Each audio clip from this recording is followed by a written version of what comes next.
Alright, so for this first video, we're going to keep it pretty simple with something I was going to do this weekend anyway, and that's going to be mounting a rifle scope. And the rifle that we have clear for this rifle scope is going to be a 1954 Winchester Model 70.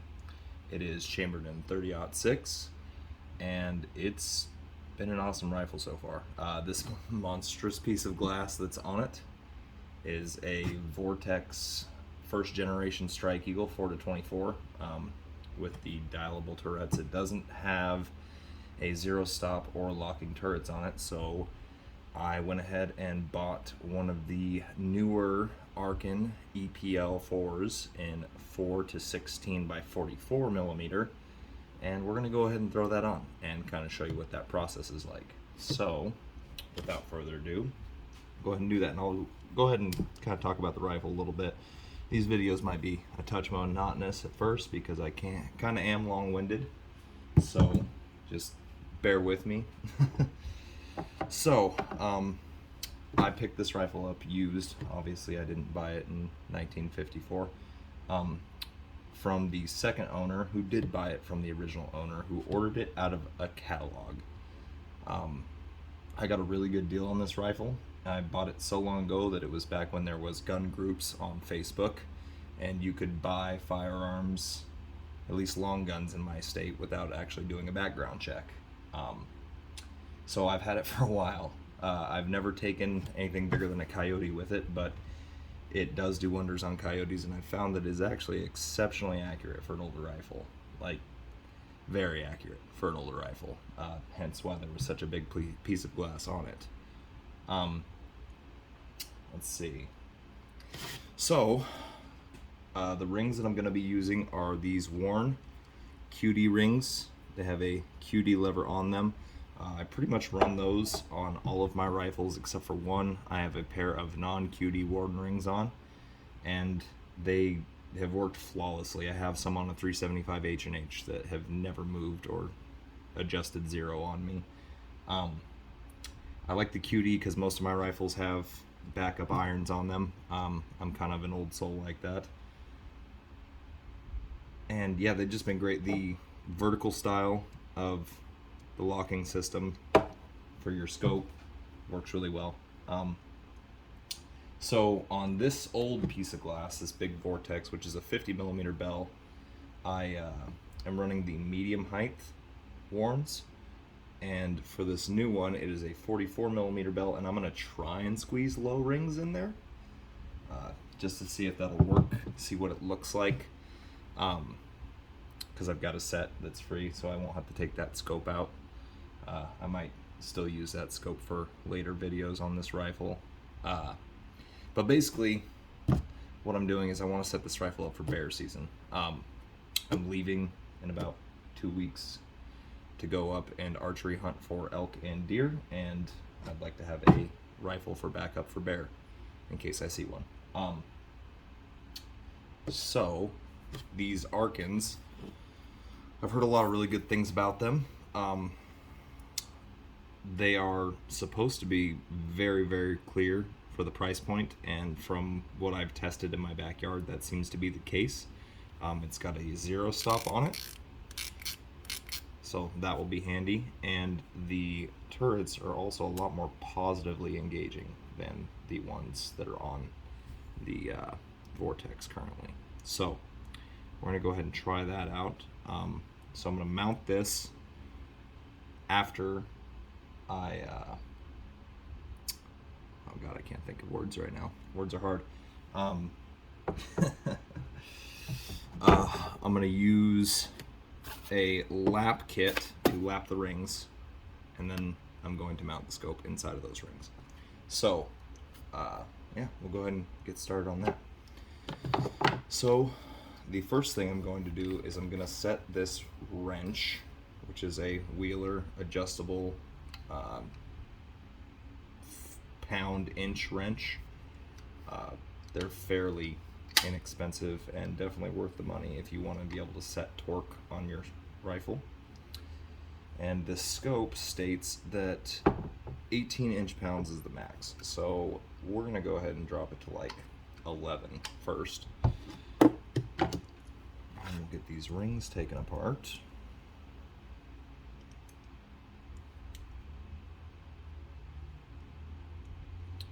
So one thing that I did want to go ahead and state, I know I took about 50 takes to get my introduction video to where I actually wanted it, and it's still not great. So just here for, you know, anybody's information, I'm not a professional at anything but being a big idiot. So take anything I do or say with a grain of salt, and anything I say as an opinion here does not reflect anybody else's opinions but my own.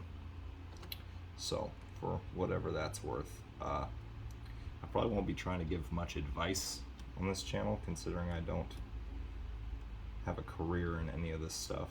This is just going to be what I've found to work and the things that I do. So that I actually haven't lapped rings in a fairly long time, because I haven't mounted a scope in a very long time, other than on like ARs and stuff. So we'll go ahead and set this one on there. So with these worn QD rings, this will come into play a little later, is when you do put the scope in the rings and get the eye of relief to where you want it and everything like that, what you want to do is slide the rings forward into the rail slot so that they do not move forward under recoil. You want them to have contact with the front of the rail.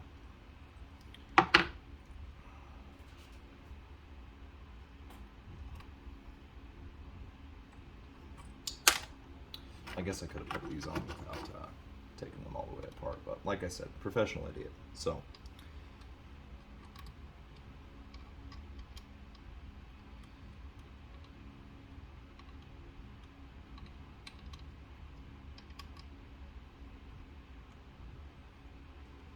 I will be having to take these rings back apart to get the optic into them, so I'm not going to add any Loctite or anything until that stage in this process, just for, I don't know, not wasting it and me being lazy and it being convenient.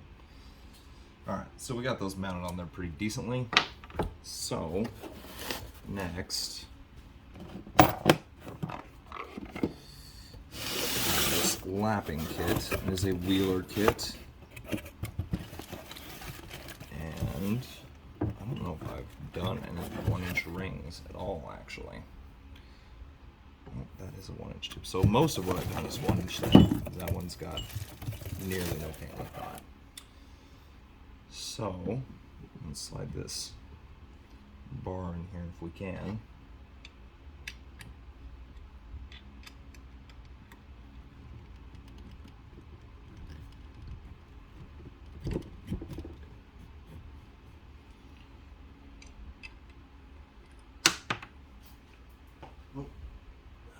First lost screw. I'll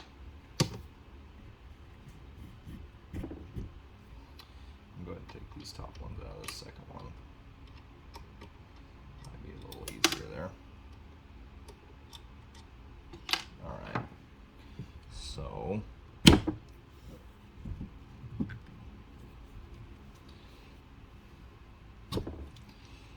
now, if anybody does end up watching this, and I know they're gonna judge me for how rough I am with stuff, but I like to get out and use my things. So if these rings can't take a little force on the bench, then, you know, if my clumsy ass drops the rifle in the woods or something, they're not gonna stand up to that. So I'd put a little lapping compound on here. I don't know what the better way is, to either put it inside the rings first, put it on the scope rings, put it on the bar, you know, imagine it's on there. I don't know. So, drop this thing down into here, lock that in. By the way, this gun vise is trash. I will be getting a new one soon.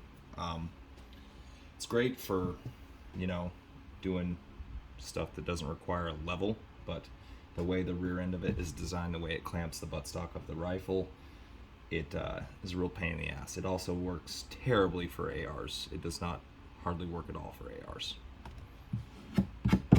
Alright, so now the way I've done this in the past is basically you just get a firm grip on the rifle, kind of just wiggle this back and forth.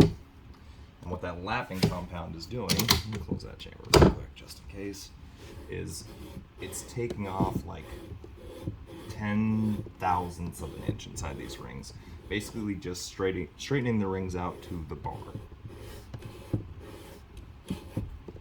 And what that'll do is allow, once you have your scope in there, for the scope to be completely contacted on all points by the rings, which helps in inherent accuracy.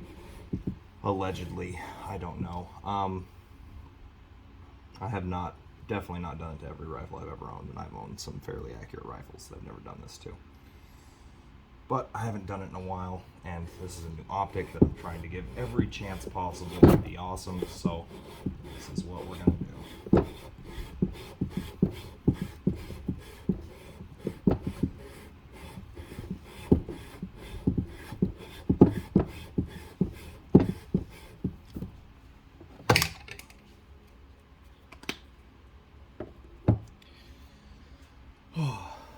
I never realize how fumbly I am when I'm not on camera, so.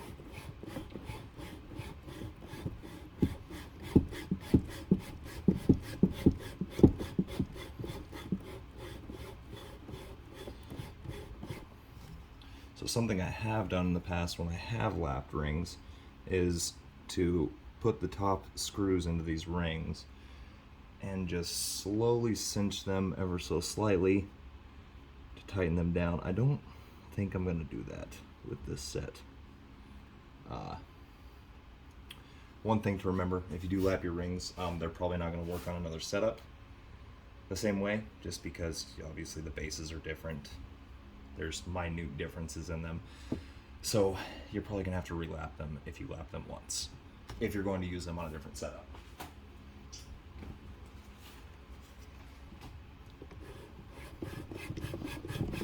So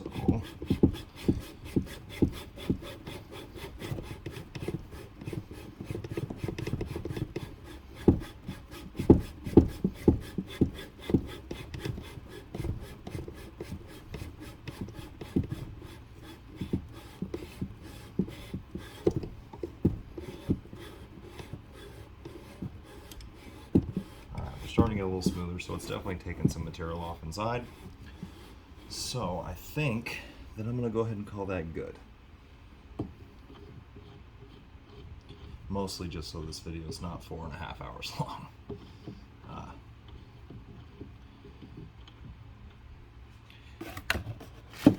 As rough as I am on things, I tend to do things overly, so if I was to do another round, I'd have to do another round and another round and another round. So, just loosen these up a bit. Take them back apart. Just so it's a little easier. I'm probably going to lose a whole bunch of parts right here.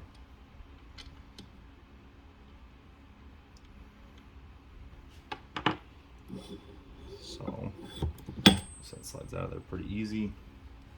Let's go ahead and take this t-shirt rag.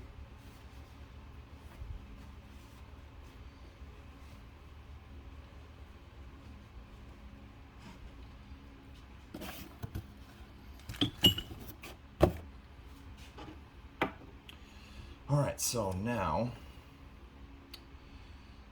I'm going to take these fully apart so I can get all of the lapping compound out of them,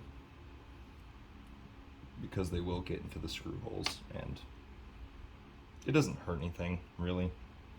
You mainly just need them off the face of the inside of the rings, but I figure if I'm going to clean that up, I might as well clean the whole thing up. So put that down there. This guy off here. So these worn rings have this little bar inside of them. I don't know if you can see that or not, that it uses for your locking lug on your rings. And basically at the bottom of this ring, as it comes apart here, if it's not completely together and has some torque on it, that little lug bar will just fall out. And I've spent more minutes than I'd like to talk about looking for those lug bars underneath my workbench. So I'll take those,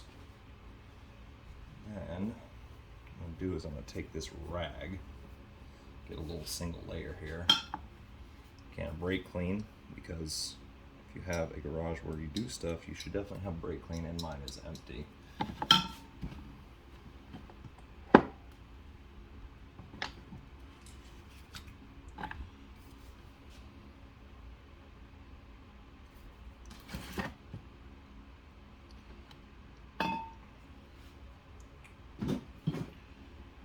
So, I lied. We're going to use WD-40. So hot in this garage that the buttons on these bottles aren't wanting to work. So, let's take this and clean this up a touch.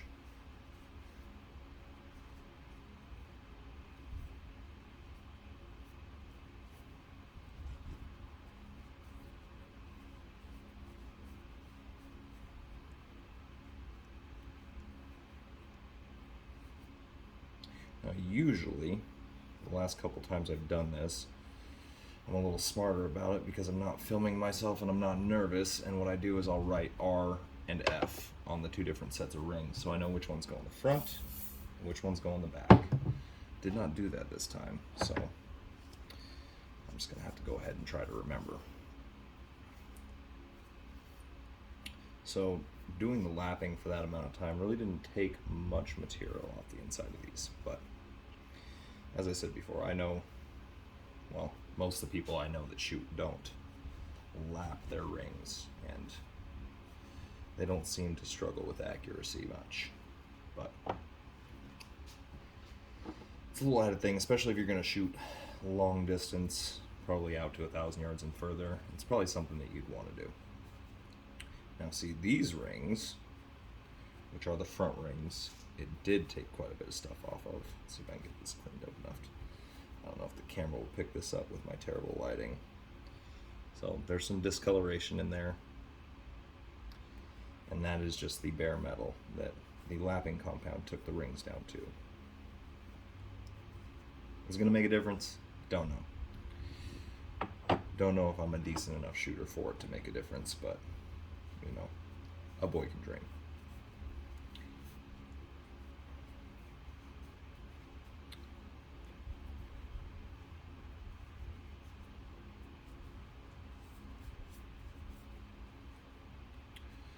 Alright, so now that those are cleaned up, take a dry section here and just give them a quick little wipe through the middle. Try not to like cut myself and make myself bleed.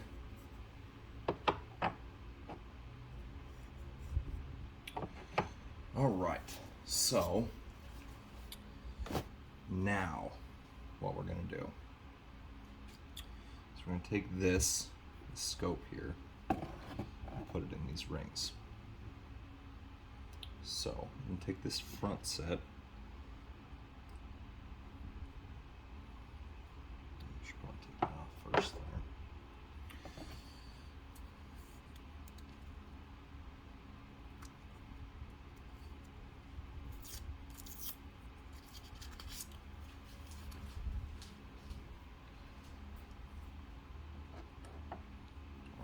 So I like my QDs for these QD rings on the right hand side of the gun, so the bolt operating hand on this.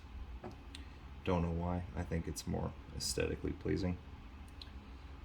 I don't think it really matters at all. I do have one rifle that has it on the opposite side, and I definitely have not noticed that it matters.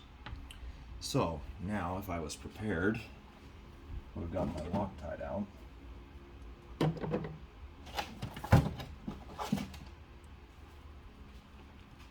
This stuff might be about gone, dried up in the heat. Alright, so I'm just going to take this and just give it a little dab. Now these bottom screws, these Warns are rated for about 25 inch-pounds.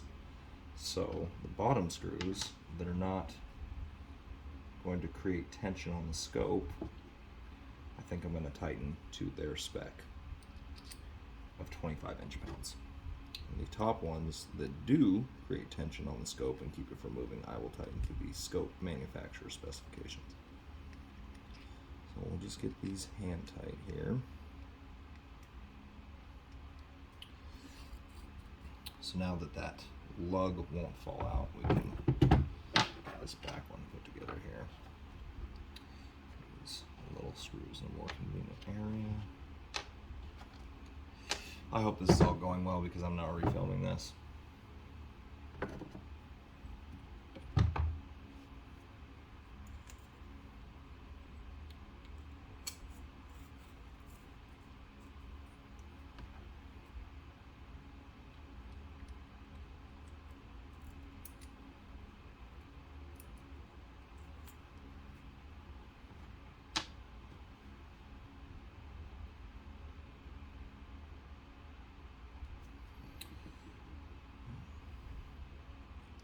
I know with the Loctite, everybody always says, you know, and dab will do you. So I usually put just about way too much on there and then throw it in anyway.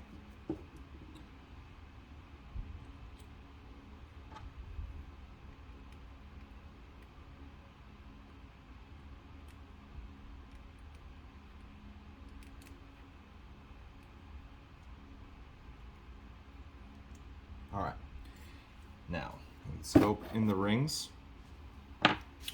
And before we throw the scope and the rings on the rifle, I'm going to go ahead and get my handy dandy leveling kit, which is also made by Wheeler, not a sponsor. I'll try and get this rifle as level as possible. Actually, that's pretty level right there. I, talk all the shit at the beginning of this video about this gun vise not being great, but it's just already level. So when you're doing this, basically what you're going to want to do is what I usually do is run a level to your bases, your scope bases, get that level, and then come out here and put this level on the end of your barrel.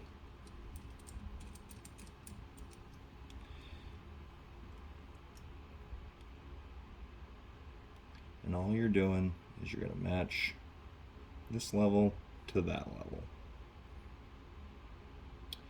It's pretty self-explanatory. And this one, so it doesn't exactly have to go on level. You can make adjustments to it so that you can meet the rear one without having to get it perfect. So that is level. So now I'm gonna take this and try to get it to fit out, hitting that rear sight block that I still have on here.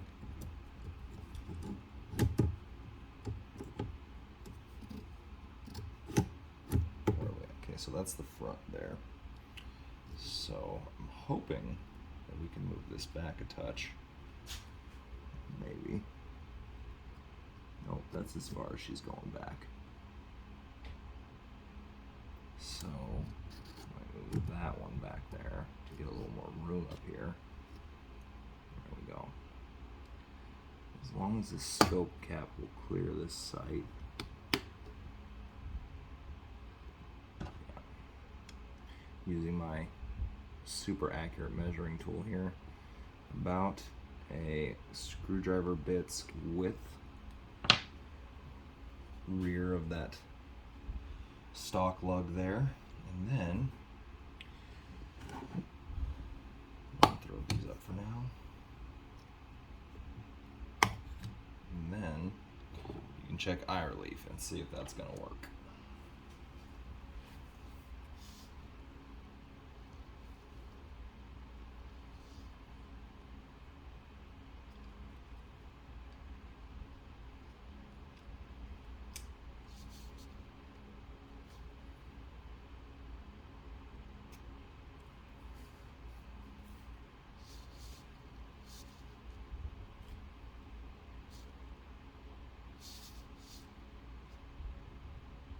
think that'll work right there. Just the way she is.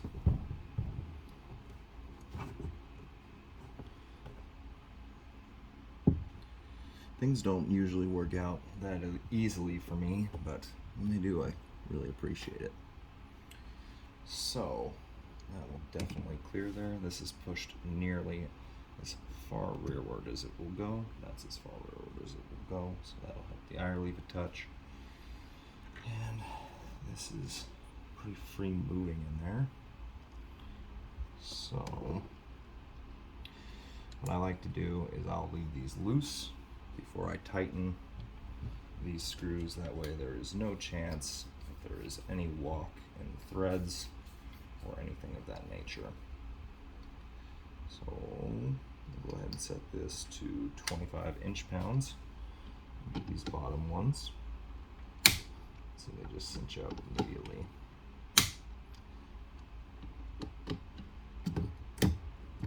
So I do the bottom ones before I tighten the QD side of the wrench.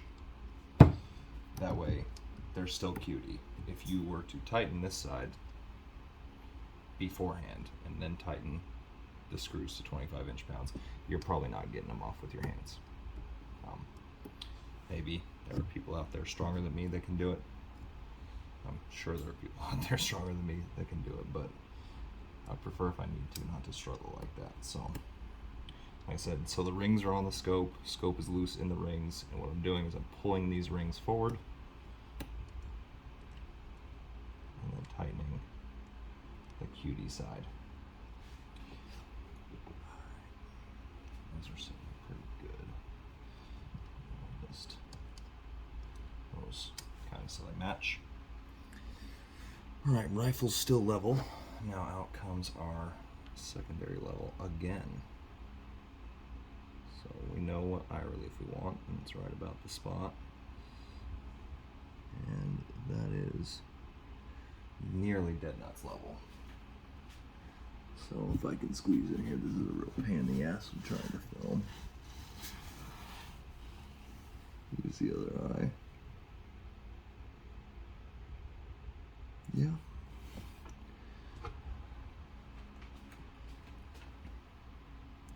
Not that I don't trust levels, I just, like to see things for myself.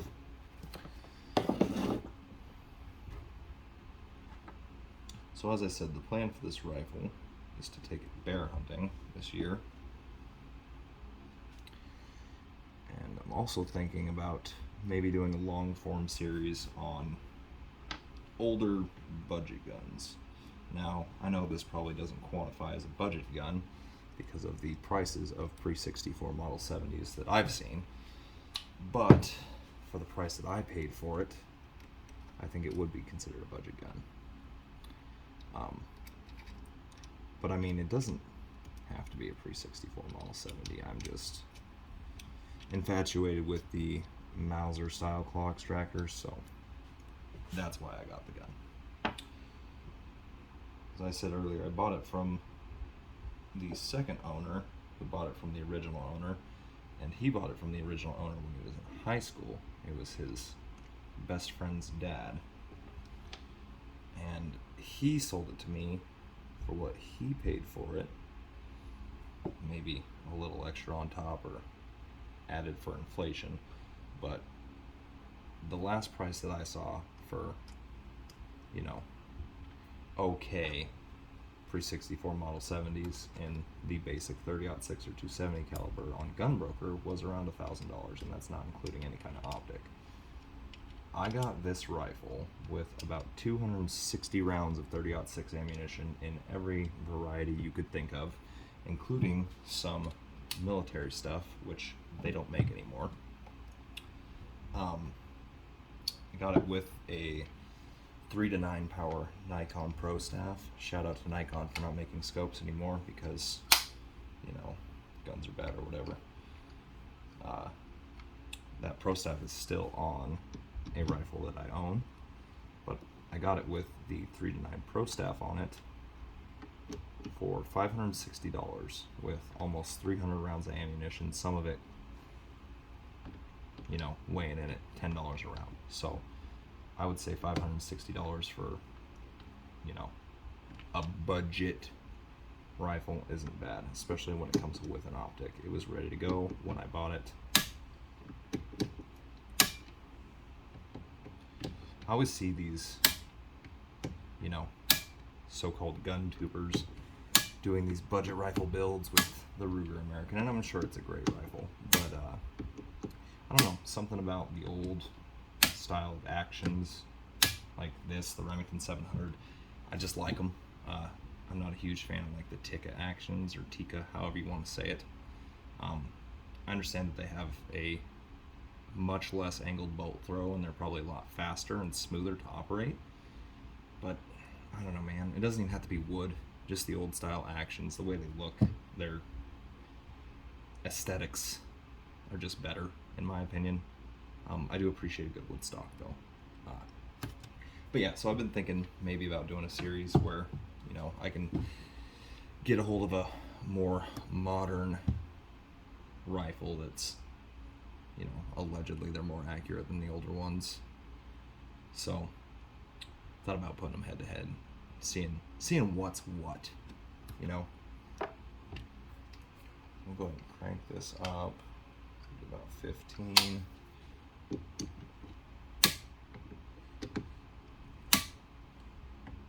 And it's, like I said, it's not that I have anything against the modern rifles. It's about the only newer rifles I like are the Bergaras, just because they're what the Remington 700 should have turned into instead of bankruptcy. They shoot really well, at least the ones that I've shot. Okay, we're going to crank it up to about 18. It's probably closer to 17, but we'll stay on the safe side of it. But yeah, in my experience, the Bergaras have shot very well, been very accurate rifles. They have a really good trigger in them. That is probably, you know, the one fallacy of these older rifles is they have 6 to 10 pound triggers in them. This one is adjustable from Winchester in 1954, and it is adjusted to the lightest setting with the least amount of take-up possible. And it's probably, I don't know, 6 pounds, 6.5 pounds, but probably should have checked bolt throw, but it does work. So, but the break on the trigger is like breaking a glass rod. It's very crisp. There is no take up in it at all. And I have shot this rifle over 1,000 yards with the other optic on it, and shot coyotes. I think the longest shot I had on a coyote was 918 yards, and it did fine if I do my part. The lighter triggers are definitely nicer for long range shooting. It takes a little bit less of the human error out of it. But that's not to say that you can't do the same thing with an older rifle. Say, you know, if you have one in the gun safe, you don't have to go buy a new rifle. You can use what you got. Alright, so that is on there. That is leveled. Now, I'm going to have to move that rear cap to a different angle. So now, what I'm going to do is I'm going to go ahead and boresight it, which I don't want to, you know, make any assumptions, but I would assume that my boresighting kit's probably made by Wheeler too, if they make one. We'll see.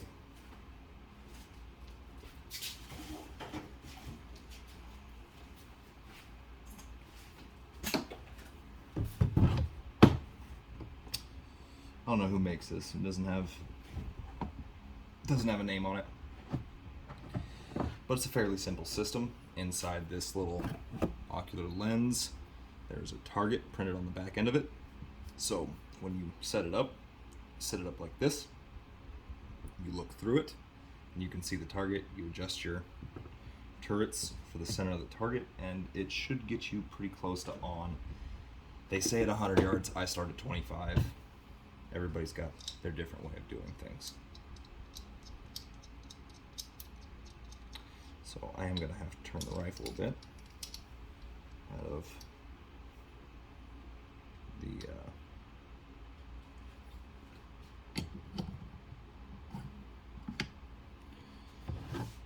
the angle that I set it up for with the camera.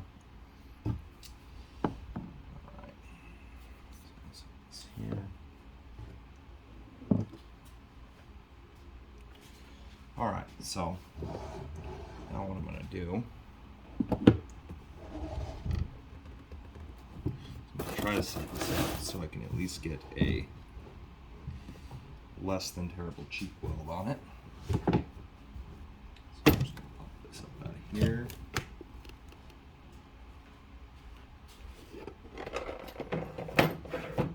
Take this box out from behind it. Alright, let me scoot it back a touch more. It's not actually terrible. It does need to come down quite a bit. And I think I need to go get a wrench. I might have one right here that'll work for this. So these turrets, the locking mechanism on them is just an Allen key, which is handy. They send you one with it to do it. But of course, in my haste to start filming this, I left it inside. I'm trying not to run inside, so you're gonna have to just bear with me while I search through this cumulative box of crap for an Allen key that'll fit, so that works there. Alright, so keep that zero stop loose because, well, we don't have a zero set yet. Okay, so these are loose. So tighten that. I was playing with it, that's why it's not working. So take that out there. This up here. Perfect. So I've got that one tight, that one tight. Now, I don't know if you're supposed to use Loctite on these, but anybody that knows these Arcan optics, let me know if you Loctite your screws that go on top of your turret. I feel like, you know, it might mess with the mechanism. I'm sure it's not a suggested thing in their manual, but it seems to me that it would move under recoil and maybe loosen itself when you don't want it to. So I don't know if this is going to matter. I bought this scope in mil radians, which I've always only ever shot MOA. I've also only ever shot second focal plane optics. So this is new on 2 levels for me. So I don't know if it's going to matter if I zero it with a mil radian. On an MOA target, it shouldn't make any difference. So when you're looking through this using one of these boresight tools, to go down on the target, to bring your reticle down, you're going to have to move up on your turret. And it's the same for right and left. If you want to go left, you're going to have to go right. If you want to go right, you're going to have to go left. So these little targets are kind of weird inside here. They're actually parallax for 100 yards. So I'll bring her into focus and crank up our zoom all the way, or magnification, or whatever. Take the cap off this turret because it does have a cap windage turret. This is going to take some getting used to for me, I feel like. But and bang, Bob's your uncle.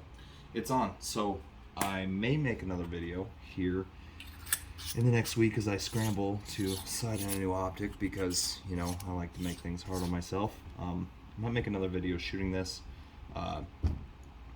You know, maybe how to use the, God, words are hard.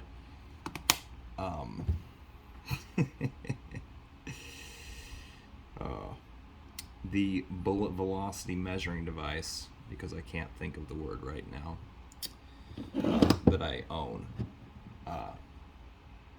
So yeah. So basically what I'm going to do is I'm just going to shoot a couple rounds over it and then, you know, get a zero and then plug all my information into a ballistic calculator and see if we can maybe, you know, sight it in at 100 yards and then take it out. Maybe 400, 500, 600 yards. We'll see what time allows. I'll probably be doing it before work. So, yeah. Oh, that thing I was talking about, it's called a chronograph. But yeah, if you like the video, you know, like it, subscribe, comment below. If you didn't like it, I don't really care. You can comment anyway, or you can just move on. If you're this far into the video, I assume you found it interesting, or at least mildly entertaining, because I'm an idiot. So yeah, like I said, go ahead, like, comment, subscribe, whatever you want. You know, give suggestions, constructive criticism. I don't really care. I'm gonna continue making these videos, if only for posterity's sake, and continue to unapologetically be myself. So, thank you guys for watching.